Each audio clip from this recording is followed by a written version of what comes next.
Hey guys, this is Chris with Real Estate Problem Solver. We've had a number of clients that have been calling and asking how we do evaluations on the properties and how much their property's worth. So we're going to make this video, and of course I'm not going to tell you how much your property is worth because there's thousands of different houses, thousands of different locations, just too many different variables. But what I am going to tell you is how to evaluate your own property so you can get a basic idea of what the house is worth. All right, so let's start off with, first and foremost, the market. Okay, the market's going to dictate a lot about how much your house is worth. Just supply and demand. Now, right now, we're about a week away from the elections, and all the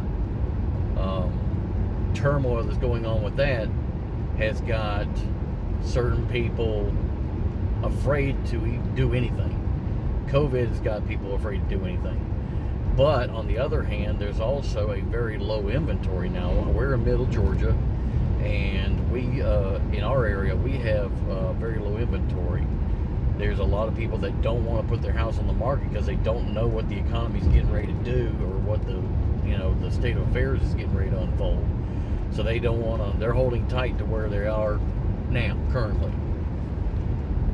The others who have to sell or have a real need to get gone now are putting their house on the market, and they're the only ones. So there's a low inventory, and yeah, there's that's kind of driving the price up.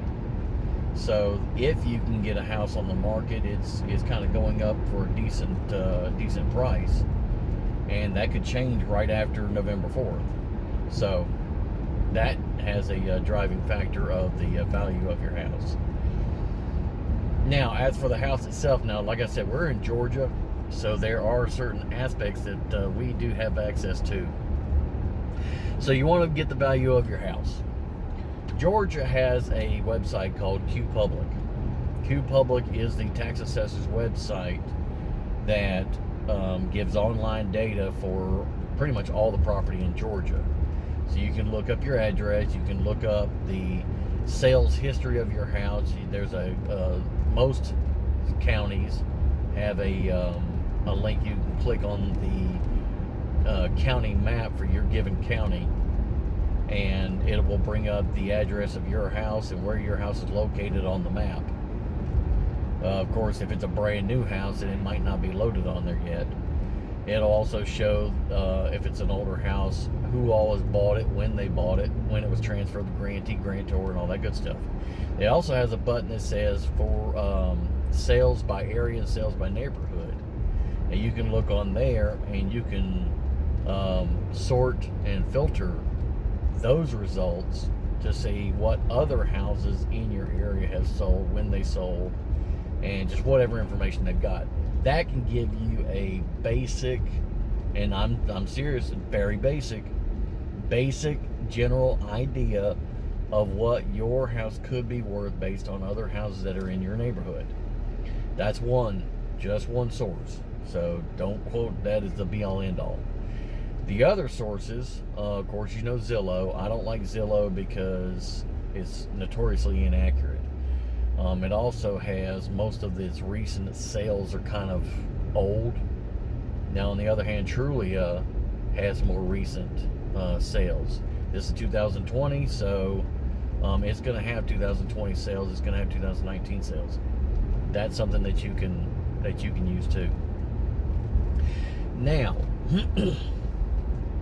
what makes your house worth more or less than somebody else's? Okay, now I've given you a couple ideas of where to go to get the value of your house based on what other people are. Now, what is the criteria, speak right. The criteria that you need to be using to figure up if your house comes in higher and lower than your competition or just the neighborhood in general. All right, first and foremost is locale. If you are in a rundown area, your house is going to be worth less, and vice versa. The first thing you want to do is your house is going to be compared by the market going on right now, plus where your house is located. So right now, in the last, we'll say 6 months, that's the norm. If there are no sales in 6 months, then of course you have to go to a year. You always start exact and then spread out general from there. So location first. You find other houses in your neighborhood, okay, that have sold in the last 6 months with the same floor plan or very, very similar floor plan. And you also find the same, square footage, same floor plan, and built within, 5, plus or minus 5, preferably 5, if worst comes to worst, 10 years. You don't want to compare a 2000 house to one built in 1897. It just doesn't make sense. And you just certainly don't want to compare a brick house to a brick veneer with vinyl siding on the back. And then one step further, you're not going to compare one with a brick veneer with no garage to a vinyl siding house that has a garage. So you want to get as similar as you can. So location, in the same neighborhood preferably. If you can't get in the same neighborhood, as close as you can. Similar age, similar square footage, and similar floor plan. So if a house that looks just like yours, built in the same year, just sold for, we'll say, $130,000, then chances are yours is going to be sold for about $130,000. Now, here's where it gets really interesting, and this is where you're probably going to have to either fall back on generalization, or you're going to have to fork out the money for an appraisal. If you are in a cul-de-sac, your house could be worth a little more. If you have a swimming pool, your house could be worth a little bit more. If your roof is less than 5 years old, it could be worth a little bit more. Okay? If the other person's house has the master bedroom and bathroom on the second floor, and yours is on the main floor, then yours could be worth more. Okay? Those are all features that kind of change the value of your house to somebody else, even though y'all were apples and apples.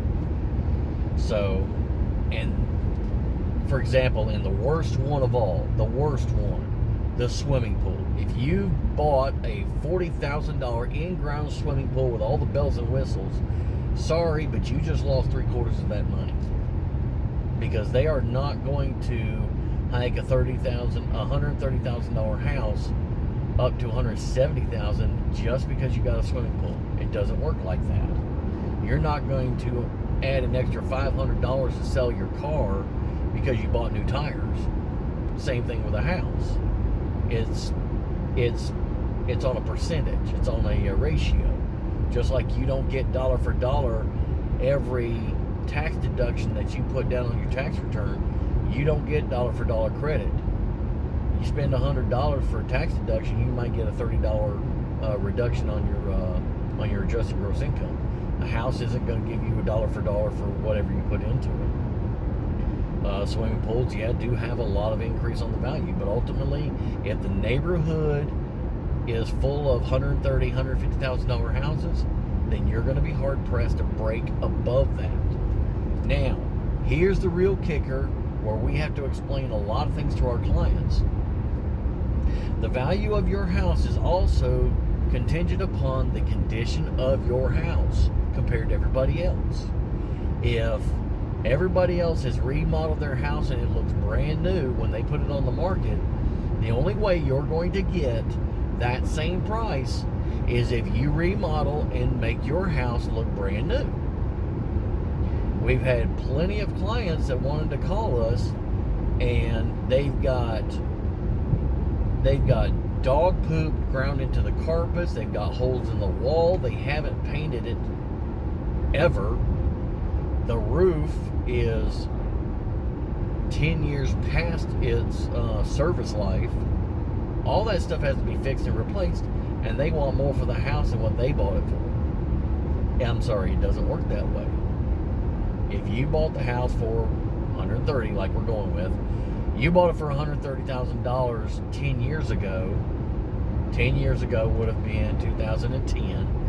The bottom of the market. I mean, it was the bottom of the market, and everything was new then.